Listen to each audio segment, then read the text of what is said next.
Hi, we're here with Samiha Alam, and she is going to walk us through her work. So welcome, and thank you so much for taking the time to do this interview. No problem. So just to get started, if you could give us a brief introduction, a little bio, if you will. Well, hi, my name is Samiha. I graduated 2 years ago, actually, now 2019 from the Maryland Institute College of Art in the painting department, but I also had a concentrated graphic design. But also on top of that, I mainly made sculptures. For the last 2 years after graduation, I've mostly been working on shows and working on design and just creating a more fruitful practice. And last time we spoke, we talked a lot about mediums and how you started off in painting and you went through a journey of figuring out what medium works for your work and what you're trying to communicate. But just to jump right in, let's talk about See You Again. Well, See You Again, I made in 2019, right before I graduated, and it was a separate show for my thesis. These are like two pieces of acrylic glass that I positioned across from each other in the gallery that's more long than wide. So there was a good distance, but if you looked into the mirrors, you could see them looking at each other. They also not only looked at each other, they also mirrored each other and what they said. And both of them have "see you again," basically. One has it in English, the other one has it in Bengali, anglicized. And they have the foliage from the two regions that I'm talking about, which is California and Bangladesh. Because as a kid, I jumped back and forth between these two places. And I was really thinking about what I associated with each of them. So I was thinking about simultaneously iconography and language and how they're similar but different, and like the distance traveled between them. Let's just talk about Collecting with Jacket On. Yeah, so this was like a giant mural that I made in the same show that See You Again was in. And it's just all graphite. And I made the same stroke over and over and over just to create this giant image. While I was doing this, I was thinking of the ideas of just like my own memories. It kind of connects to the last piece too in that way. So when I was in California as a kid, my parents are Muslim, and when they went to the beach, they didn't want to like go swimming per se, because swimming usually entailed being in a bikini and things like that. And since they're a bit more conservative, they were not about that. But we would still go because my mom liked looking at the sunsets, and we would also go because my dad liked collecting rocks.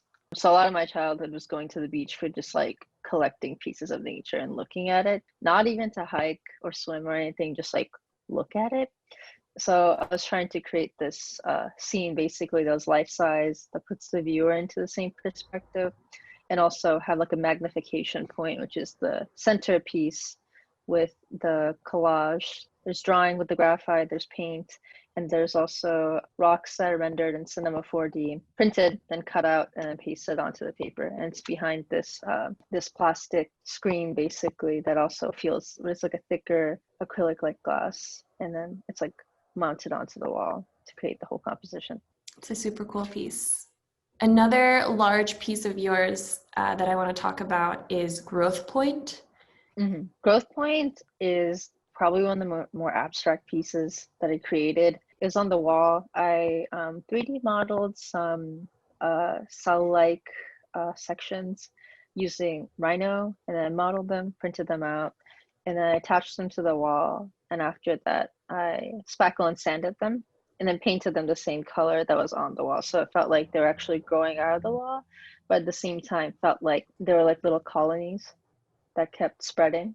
The whole idea I was talking about was this like migration, and thinking about like people going from one place to another, but having almost pit stops. Like my family's from Asia, but a lot of them went to Europe, and then from there my dad is in America. Each colony represents a jumping point for another, and they all support each other for the next people to go further. That generally follows true for any migrational pattern. So the next piece I want to talk about is Summoning, Summoning, Summon. So this piece started off as sheets of floor laminate. I modeled this shape and then on Rhino, and then used Grasshopper to create slices, and then CNC'd it out, put it back together in real life, and laminated the whole thing and then sanded it smooth to create this like kind of undulating circle. In between is like handmade paper with fake Pokemon cards that I had when growing up and some other documents. My friend Zach Parker showed me how to do this. The white fuzz on the ground is flocking, and I found plastic flowers and arranged them around. And the whole idea with this composition is I was trying to create like an actual summing circle that's represented me. So in this way, it's a self-portrait almost of myself. I think about chimeras a lot. I think about people summoning creatures and things like that. So it's like, how would someone summon me in particular? The whole thing with childhood and like growing up is itself a giant summoning of who you are today as an adult. So I was thinking about it in that lens when I made this piece. It felt appropriate also to put in my thesis, which is my final show in undergrad, and to bring it, like to pull it back and have like at least one piece that was kind of a self-portraiture. Right. Yeah. I think last time we spoke, you mentioned how you took the idea of a self-portrait from your time in the painting department and then turned it into a sculpture. Maybe we can bring it back to one more piece, Prayer Portal. We didn't talk about that yet. So Prayer Portal is a Islamic prayer mat that's been basically tacked onto an armature that I made out of 2 pieces of MDF. It's a right angle. It's a nice right angle, and I put the carpet in there. And playing on it is a projection of a video piece that I mapped to the piece itself. So the video is a separate piece, and that was projected onto this piece. In the video, there's like a lot of like very typical Islamic, I would say, iconography that's used specifically on the internet, not anywhere else. I mean, as printing and things like that have come more into fruition, they are more prevalent, but generally live on the internet. Like the video where they teach you how to pray, but there's like the little man without the eyes, because you're not supposed to depict living things in Islam. These are all the components that make it. Yeah, and I thought I just wanted to make a piece that kind of felt like the actual portal that people talk about on praying, because everyone talks about praying as communicating with God or the universe or whatever, whoever or whatever you worship. And I wanted to create like a physical manifestation of that.